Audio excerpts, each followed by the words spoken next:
Hey, welcome to the Apostrophe Show. My name is Ian Robert Anderson. I have a fantastic show for you today. A great way to access news articles which get locked on you after a while. An absolutely great way to make money.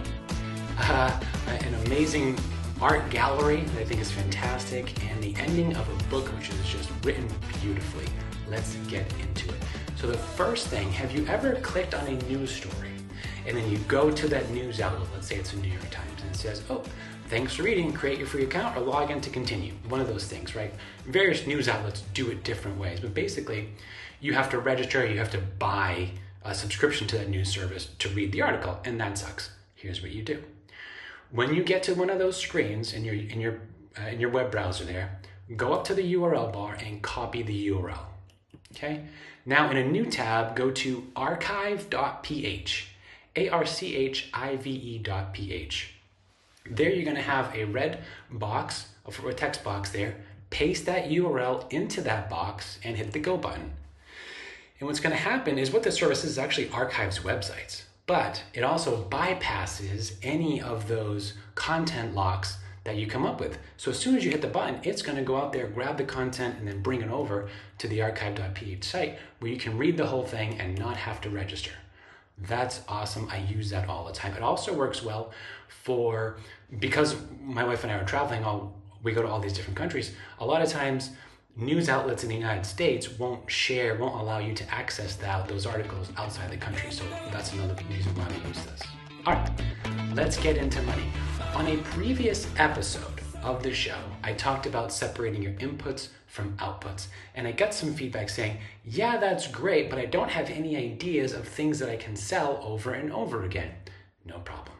So let's talk about what is business in general. Business is customers have a problem and they need a solution to solve their problem, and they pay for that solution, and that makes them happy. For example, if you're hungry, go to a restaurant, give them $5 for a cheeseburger, you're no longer hungry, okay? You need to get around your city, go to a car dealership, give them some money, and you will get a car. Very simple. But now you say, well, I don't know, I don't have any solutions to sell people. I got you, just wait. So if you go to reddit.com/r/functionalprint, that is going to take you to the subreddit for 3D printers. That's what functional print, well, that is one of the 3D printer subreddits. But what this one is specifically is people showing off solutions to problems that they had, that they solved by making something with a 3D printer. Do you see where this is going here? Okay, these are people that have solutions, and the solutions for this person would most likely fix the problem that other people have as well. So if you go to that URL, I'm going to show you just a few of them right here, and I'll describe them to you. So right here, it looks like, I don't know, a small cup maybe. It's sort of triangular, and it has a flat back on the back with a hole in it. And it says, I was tired of all the dust I was getting while making holes in the drywall. This solved my issue. How genius. I know that's happened to me. You go to bang something in the wall, all kinds of crap falls down the side of your wall and you have to pick it up. Well, you can just put this thing on the wall. It even has a little hole for you. Hit it in there and the little dust are going to fall into the cup. Now, not the biggest problem in the world, but it is a problem and that can be solved. Let's keep going. So this looks like, I want to say it's like a Amazon Alexa or whatever Google's, I think it's maybe Google Home, whatever the Google equivalent is of that. It says tidied up the bathroom counter a bit.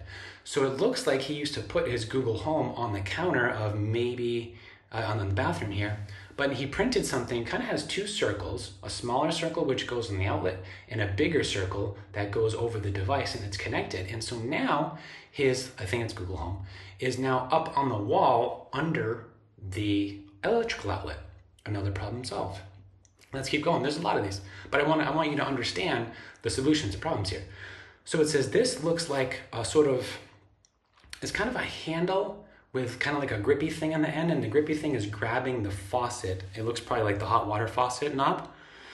And it says, designed a faucet handle so I can use my elbow instead of my dirty hands. That's great. Now, who would that be a solution for? Probably someone in the construction industry, that they get all dirty, or works like an automotive place. They come home, they touch the faucet. Now the faucet knob has all that dirt on it. This little thing right here, you can just use your elbow and turn it on. Solve that problem. Let's see what the next problem is. So I know this has happened to me. So it looks like it's a piece. So you know those big jugs of laundry detergent, and they typically have one end of it that you can open. One side it comes out, the other side can open. So it looks like this person printed basically a funnel that you can put the cap back on, and it funnels the leftover liquid back in. Because how many times, right, do you pour laundry detergent into the laundry and you still have a bit of that liquid on the bottom? Well, this just uses gravity and it drains it back into the bottle. Another solution solved, another problem solved, I should say. This one's interesting too. So it says, tired of cleaning the drips on my fridge, made a retractable drip tray. So it looks like just a little piece of plastic that goes under the nozzle of, like, it looks like an iced tea jug or something like that in the fridge. And I totally know what this person means. Like, let's say you got some iced tea, right? And then you closed it. A few little drips are probably going to happen at the end, and it's going to get all over the inside of your fridge, but not with this little retractable thing here. Smart. And a couple more here. So this says, no more accidentally flipping the switch on. So it looks like something that goes over the light switch. You know, there's usually two screws in the top of a light switch. Well, it looks like he sort of made something that looped over the top and then comes over the top of the light switch, so you can't flick it up without having to, like, move it to the side. There you go.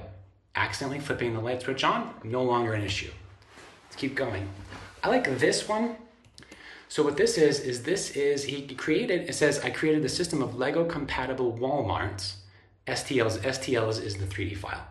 Lego compatible wall mounts. So it looks like he just made little things little pieces of plastic that you can attach to the wall that have a Lego, you know, like the little circles on Lego, they probably have a specific name, have that on the other end. So now what you can do, let's say you make a beautiful Lego starship thing and you want to show it off.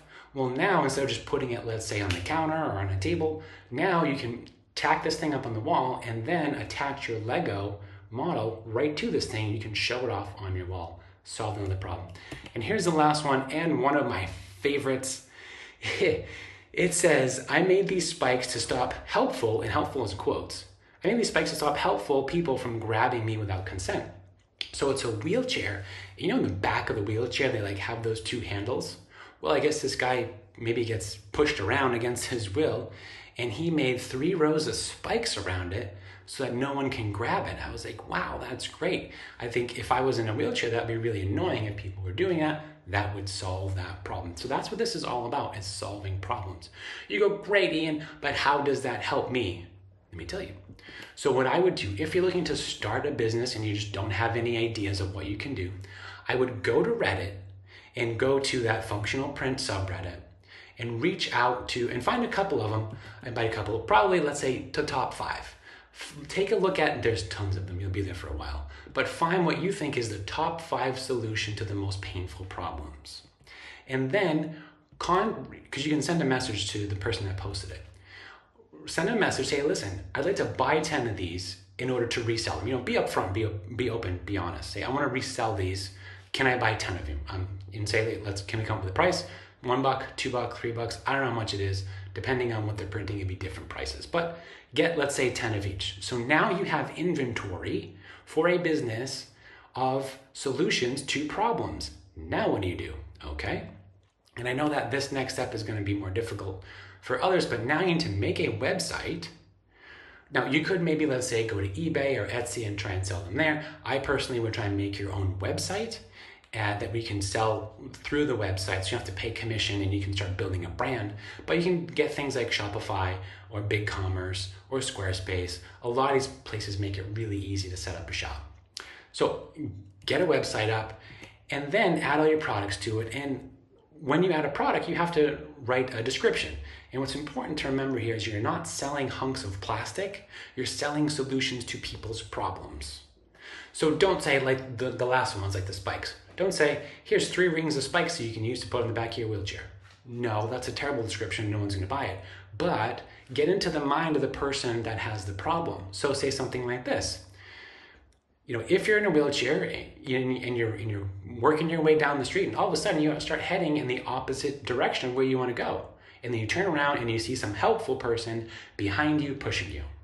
If there's only a way to stop this, and get you to where you want to go, well, this solution, these spikes are for you. Come up with a clever name like don't roll me spikes or something like that, right? So just remember that people are going to pay more money to solutions than little pieces of plastic, okay?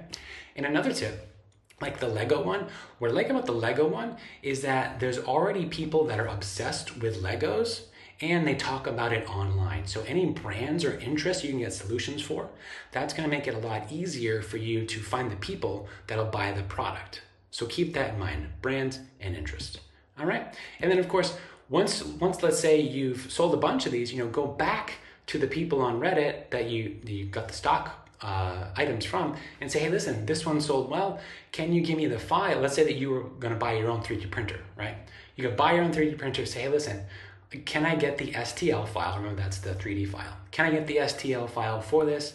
I'll give you a licensing fee of 25 cents, 50 cents, or $1, whatever it is. Give them a licensing fee for their work. Don't steal things. Don't be shady. Okay, that was a really long one. Let's move on. So, I found an incredible museum, and it's the celebration of bad art, and it's called the Museum of Bad Art. I actually went to their website. I have it on my phone here. It says the Museum of Bad Art is the world's only museum dedicated to the collection, exhibition, and celebration of bad art in all its forms. What a great idea. It's like Nailed It. You ever watch Nailed It on Netflix? It's the same thing, right? It's like people just make awful cakes. That's what Nailed It is. They make cakes and pastries and stuff, and it looks terrible, and it's funny. But that's what this museum actually did. I believe it's a museum in Massachusetts, in the United States, for all you international viewers. So let's take a look. So you can visit, what is the website? You can visit museumofbadart.org to see more, but I pulled off a few of these. So this is great. It is a non-seeing eye dog. So it's a dog with no eyes that I guess is a seeing eye dog. Perfect. Love it. Here is sort of a religious looking woman. She has a bucket in one hand and a broom in the other. And this is the Our Lady of Perpetual Housework. Love that. Let's keep going here. Here we have Medusa frying a fish. It says Medusa fries a fish. And she kind of has a very see-through dress on. Why is Medusa frying a fish? I don't know. I'm assuming she's hungry. Great piece of work there. And this is just nightmare fuel. So it looks like someone got taxidermy service for a deer, a turtle, a raccoon, and an armadillo. And then separated various pieces from those 4 animals, put them all together in like a nightmarish kind of way, and created the deer, turtle, coonadillo. I don't know what you do with that other than maybe put it at your door and it'll keep people away. That's awful. It's terrible. And my favorite is the ferret in a brothel. I mean, just that title is fantastic. Why is a ferret in a brothel? I don't know. Maybe he's not too good with the ladies.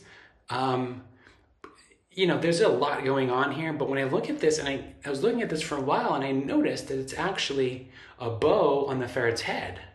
So I'm wondering if this ferret isn't so much a customer, more of an employee. Regardless, it's incredible. The Museum of Bad Art. I mean, what's not to love about that? So what's interesting about this museum, the reason why it's interesting, is because it is the opposite of what you would expect going to an art museum, right? You're expecting going to an art museum, things are going to be beautiful, they're going to be lovely, but this company did the direct opposite of that. So for example, let's say that you were a technology museum, a futuristic museum. What if you had an exhibit about, I don't know, rocks? Here's all the things you can do with a rock. It would be like, what?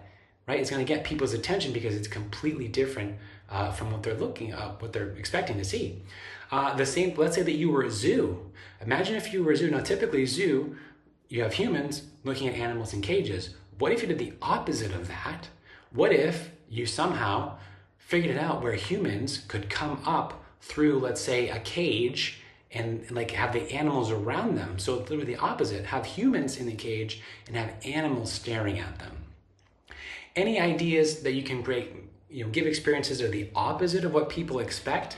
Probably a great idea. All right, let's keep going to a book. Now, this is The Brave New World by Aldous Huxley? Aldous. I probably said that wrong. It doesn't matter. Brave New World, Aldous Huxley. It's kind of along the lines like a 1984 dystopian hellscape, kind of like that. Now, if you're not planning on reading this, well, there's going to be spoilers here.